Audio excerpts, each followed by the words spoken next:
Alright, so the next thing that we're going to do is work on the data model, and then we'll do some initial binding and then rework it a little bit in another video. So the first thing I'm going to do is add a model folder. So I'm just going to select the project name, go over to project and add new folder and call it model. And inside of there I'm going to add another class called, I'll call my news item.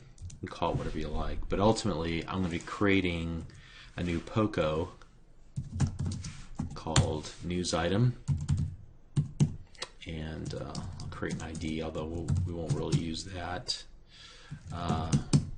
Oops. Create a category.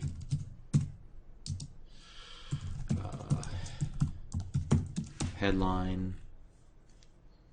Also create subhead, dateline, and the image path. Okay. All right. So the next thing we're going to need to do then is to create a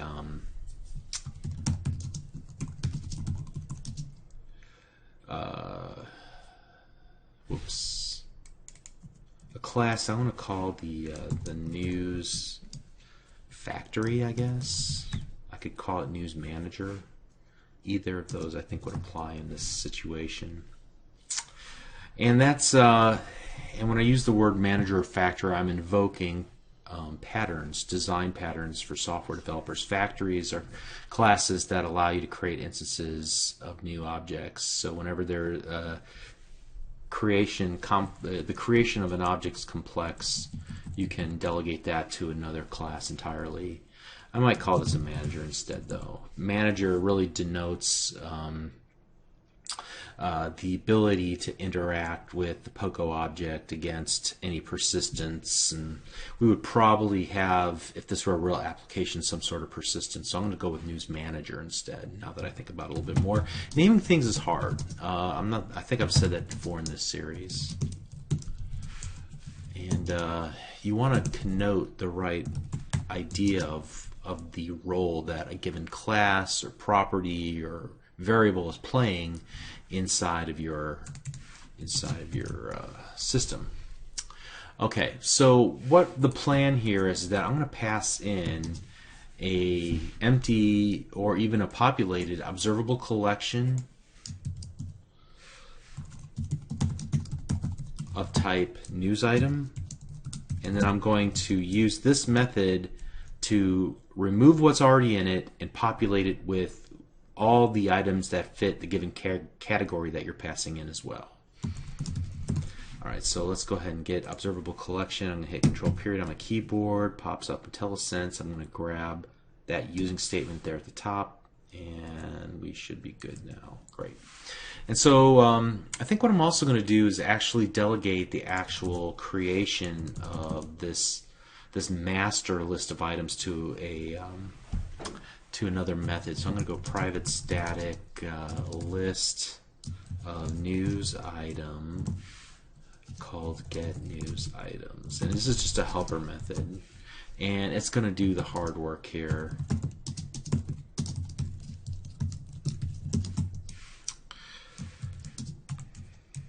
Oops. Okay. And ultimately we'll return this items.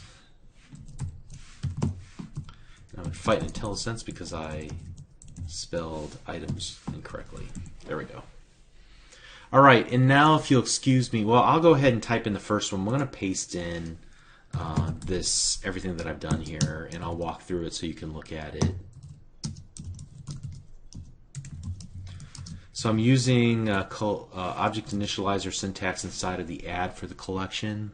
So I'll do something like add ID equals 1, category equals, and I probably should use an enum for this, but I'm going to be lazy and just use a hard-coded string.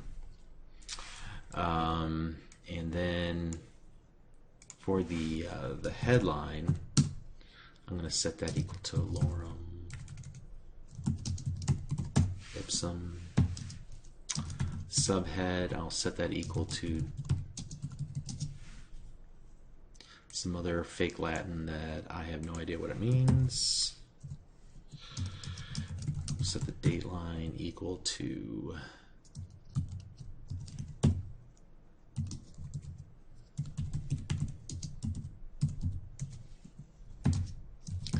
then I'm going to set the image equal to assets financial 1.png.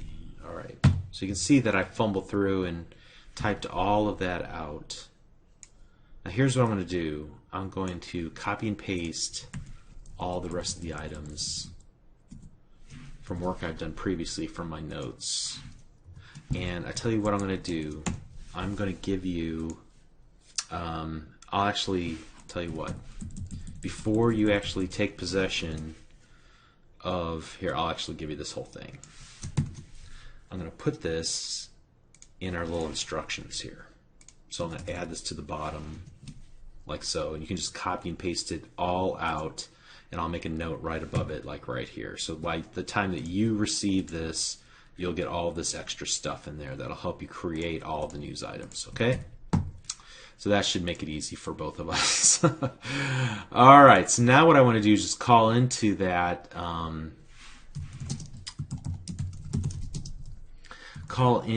helper method to grab all the items, and then I'm going to get a filtered list of the items. So filter news items equals all items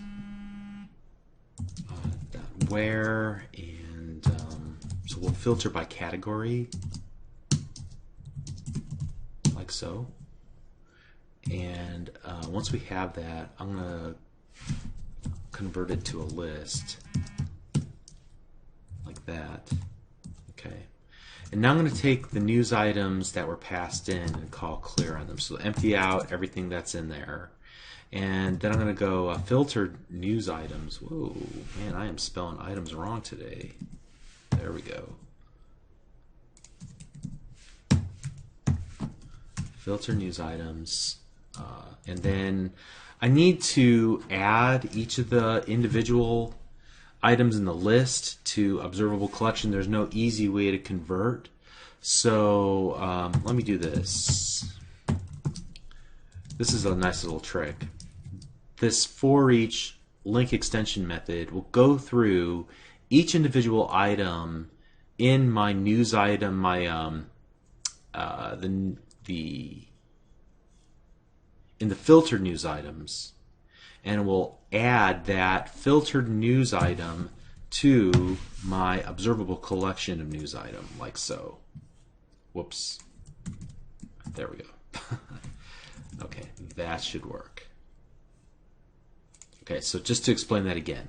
Here I'm grabbing all the news items that we create in our list of news item. Here I'm going to filter and only grab those out from the category that was passed in. I'm going to convert that to a list, and then I'm going to clear out all the items that are currently in the observable collection of news item. Now I want to go through and do a for each on every single item in the filter news items, and for each item in that collection I'm going to add it to this observable collection of news item. All right, so that should work. That should be just fine. Now what I want to do is, in my main page, I'm going to need to go here, and I want to do a private observable collection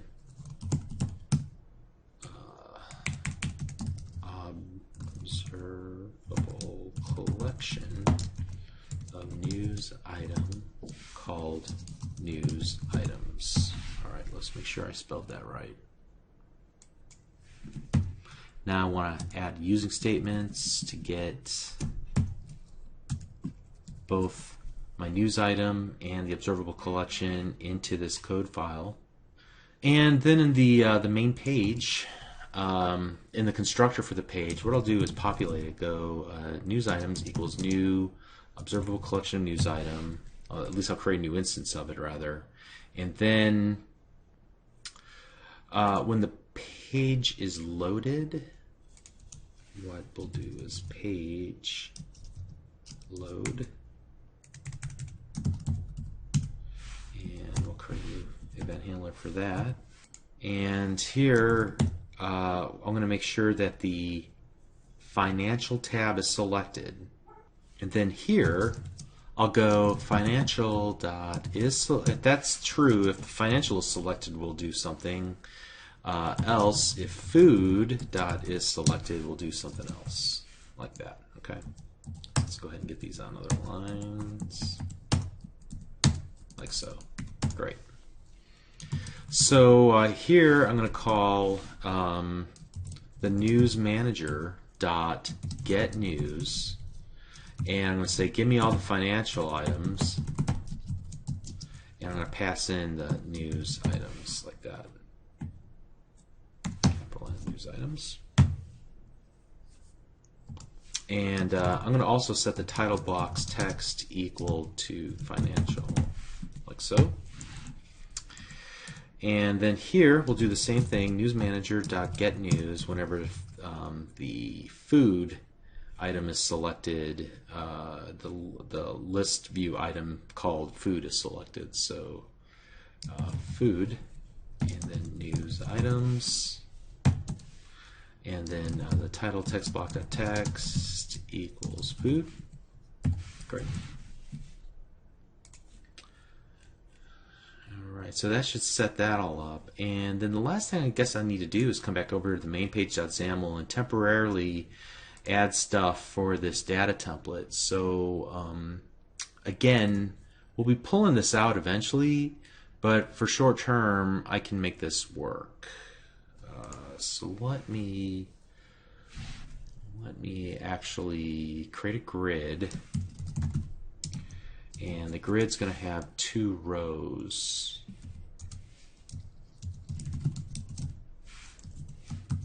And so the top row, whoops,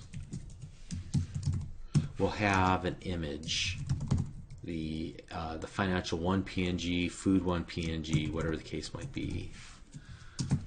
And then that next row will actually have all of the text in there that we want to store. Now we'll come back and we'll worry about how to change the widths and the heights appropriately, but I'm going to go ahead and hard code the height equal to 275 for now, and we'll set the width equal to 200. We'll change that based on the width of the window, and we'll use the Visual State Manager to accomplish that. I'm going to go ahead and set the background to white as well, and I'll give it a margin all around 10. Alright, so let's start with the image, so that'll be in the top row. So I won't even set grid.row, and I'll set name my image. And then here we're going to set the source, and we'll do the xbind statement here. And that reminds me now we need to do some other things here. Alright, so the data template, x data type equals data news item. Of course, we have not defined that namespace called data, so let me do that. XML ns data equals fake news.model, like so.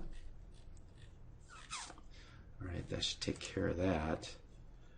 And we're going to bind to the image. Then I'm going to add a relative panel, and in that relative panel I'm going to set that grid.row equals 1. And there's a bug with the relative panel. I think sometimes it manifests itself, and the bug is whenever it's used in the context of a data template, sometimes it whacks out inside of the XAML editor. So if you get that problem with blue squiggly line saying that has to be set to an instance of UI element, you're not the first one to encounter that. Maybe they'll fix that. I don't get it every time. It's an odd little bug, but I've seen other people online say that they've had the same issue. So let me actually say that I want this to be subhead, and I'll worry about the formatting of this later, make it look better. But I think that's all I'm really going to need right now. Alright, now I still get this little blue squiggly line here. I think it's because you got to build your project. I had not built the project since I created the news item class. Seems to work, and the blue squiggly goes away. Let's see what we have so far. Huh.